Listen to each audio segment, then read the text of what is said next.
माँ काली के 4 रूप। शमशान काली, भद्रकाली, महाकाली, दक्षिणा काली। एक रहस्यमयी और दिव्य कथा। प्रस्तावना। जब शक्ति ने 4 दिशाओं में अपना रूप फैलाया। सृष्टि का आरंभ। जब समय भी शून्य में सोया हुआ था और ब्रह्मांड केवल एक अनंत ऊर्जा का महासागर था। वो ऊर्जा थी आदि शक्ति। वही शक्ति जो कभी सृष्टि बनती है, कभी पालन करती है और कभी विनाश करके संतुलन स्थापित करती है। देवताओं ने उस शक्ति को कई नाम दिए, कभी दुर्गा, कभी चंडी और कभी काली। लेकिन बहुत कम लोग जानते हैं कि माँ काली केवल एक रूप नहीं है, उनके अनेक स्वरूप हैं और हर रूप का एक अलग रहस्य, अलग शक्ति और अलग उद्देश्य है। उनमें से 4 रूप सबसे रहस्यमयी माने जाते हैं। शमशान काली, मृत्यु और तंत्र की देवी। भद्रकाली, धर्म की रक्षा करने वाली क्रोधमयी शक्ति। महाकाली, समय और ब्रह्मांड की अधिष्ठात्री। दक्षिणा काली, करुणा और मोक्ष देने वाली माँ। ये कहानी है उन 4 दिव्य रूपों की, एक ऐसी कथा जिसमें भय भी है, रहस्य भी है और दिव्यता भी। पहला अध्याय, महाकाली का प्राकट्य। बहुत प्राचीन समय की बात है, जब ब्रह्मांड में अधर्म की शक्तियां धीरे धीरे बढ़ने लगी थीं। असुरों का एक शक्तिशाली राजा था, रक्तबीज।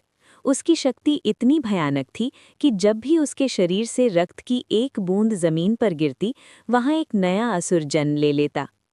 देवता बार बार उससे युद्ध करते, लेकिन हर बार उसकी सेना और बढ़ जाती। आखिरकार देवताओं ने माता दुर्गा से प्रार्थना की। देवताओं की प्रार्थना सुनकर देवी दुर्गा के मुख से एक भयानक ज्वाला निकली। वो ज्वाला धीरे धीरे एक स्त्री के रूप में बदल गई। उसका रंग अंधकार से भी अधिक काला था। उसकी आंखें लाल अग्नि की तरह जल रही थीं। वे थी महाकाली। महाकाली का स्वरूप ब्रह्मांड जितना विशाल था। उनके बाल खुले थे और उनकी हंसी से दिशाएं कांप उठीं। उन्होंने युद्ध भूमि में कदम रखा। जब युद्ध शुरू हुआ तो हर बार रक्तबीज का रक्त गिरता और नया असुर जन्म लेता। तब महाकाली ने एक अद्भुत उपाय किया। उन्होंने अपनी विशाल जीभ फैला दी और रक्तबीज का हर गिरता हुआ रक्त पी लिया। कुछ ही समय में असुरों की पूरी सेना समाप्त हो गई। इस प्रकार महाकाली ने समय और मृत्यु पर अपनी सत्ता स्थापित की। इसी कारण उन्हें काल की भी काल कहा जाता है। दूसरा अध्याय, शमशान काली का रहस्य। महाकाली का एक रूप है शमशान काली। ये वो रूप है जिसे देखकर सामान्य मनुष्य भय से कांप उठता है, क्योंकि उनका निवास स्थान है शमशान, जहां मनुष्य जीवन का अंतिम संस्कार होता है, जहां चारों ओर राख, हड्डियां और मौन का साम्राज्य होता है। लेकिन शमशान केवल मृत्यु का स्थान नहीं है, वो जीवन के सत्य का स्थान है। कहा जाता है कि एक बार एक महान तांत्रिक साधक था। उसका नाम था काल भैरव साधक। वो जानना चाहता था कि जीवन और मृत्यु का वास्तविक रहस्य क्या है। एक रात अमावस्या के समय वो शमशान में साधना करने गया। चारों ओर घोर अंधकार था। अचानक शमशान की चिताओं के बीच एक भयानक प्रकाश प्रकट हुआ। वे थी शमशान काली। उनके शरीर पर केवल हड्डियों की माला थी। उनकी आंखों में ब्रह्मांड का गहरा रहस्य था। साधक पहले भयभीत हुआ, लेकिन फिर उसने साहस करके प्रणाम किया। माँ काली ने कहा, जो मृत्यु से डरता है वो कभी जीवन को नहीं समझ सकता। उस रात साधक को जीवन का सबसे बड़ा ज्ञान मिला। मृत्यु अंत नहीं, बल्कि एक परिवर्तन है। तभी से शमशान काली को तंत्र और आध्यात्मिक ज्ञान की देवी माना जाता है। तीसरा अध्याय, भद्रकाली का क्रोध। जहाँ शमशान काली रहस्य की देवी है, वहीं भद्रकाली धर्म की रक्षा करने वाली शक्ति हैं। भद्रकाली का जन्म एक भयानक घटना से जुड़ा हुआ है। जब भगवान शिव की पत्नी सती ने अपने पिता के यज्ञ में अपमान सहकर अग्नि में प्रवेश किया, तब शिव का क्रोध प्रचंड हो उठा। शिव के क्रोध से उनकी जटाओं से एक भयानक शक्ति प्रकट हुई। वो शक्ति थी भद्रकाली।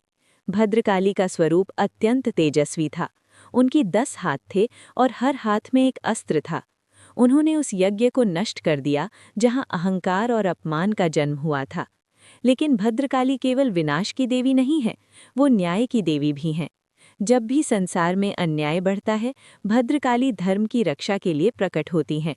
इसलिए दक्षिण भारत और केरल में भद्रकाली को विशेष रूप से पूजा जाता है। चौथा अध्याय, दक्षिणा काली का करुणामयी रूप। काली का एक ऐसा रूप भी है जिसे देखकर भय नहीं बल्कि प्रेम उत्पन्न होता है। वे हैं दक्षिणा काली। कहा जाता है कि एक बार युद्ध के बाद काली का क्रोध इतना बढ़ गया कि पूरा ब्रह्मांड कांपने लगा। देवताओं को भय हुआ कि यदि उनका क्रोध शांत नहीं हुआ तो सृष्टि नष्ट हो जाएगी। तब भगवान शिव ने एक उपाय किया।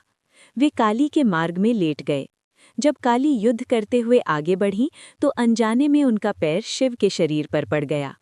जैसे ही उन्होंने शिव को देखा, उनका क्रोध शांत हो गया।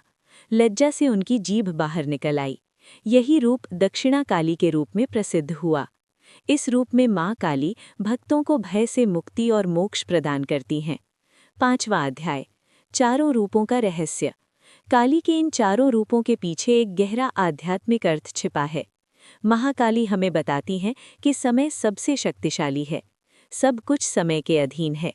शमशान काली सिखाती हैं कि मृत्यु से डरना नहीं चाहिए, वो केवल जीवन का एक चरण है। भद्रकाली हमें याद दिलाती हैं कि धर्म की रक्षा के लिए कभी-कभी क्रोध भी आवश्यक होता है। और दक्षिणा काली ये सिखाती हैं कि अंततः करुणा ही सबसे बड़ी शक्ति है। उपसंहार, काली का सच्चा अर्थ। लोग अक्सर काली के रूप से डरते हैं, लेकिन वास्तव में काली भय की नहीं, मुक्ति की देवी हैं। उनका अंधकार हमें ये याद दिलाता है कि ब्रह्मांड की हर रोशनी उसी अंधकार से जन्म लेती है। उनकी हंसी हमें ये बताती है कि जीवन और मृत्यु केवल एक खेल हैं। और उनकी कृपा ये सिखाती है कि जो व्यक्ति अपने भय को जीत लेता है वही सच्ची स्वतंत्रता प्राप्त करता है। इसलिए जब भी आप काली का नाम लें तो केवल भय से नहीं बल्कि श्रद्धा और प्रेम से लें। जय माँ काली।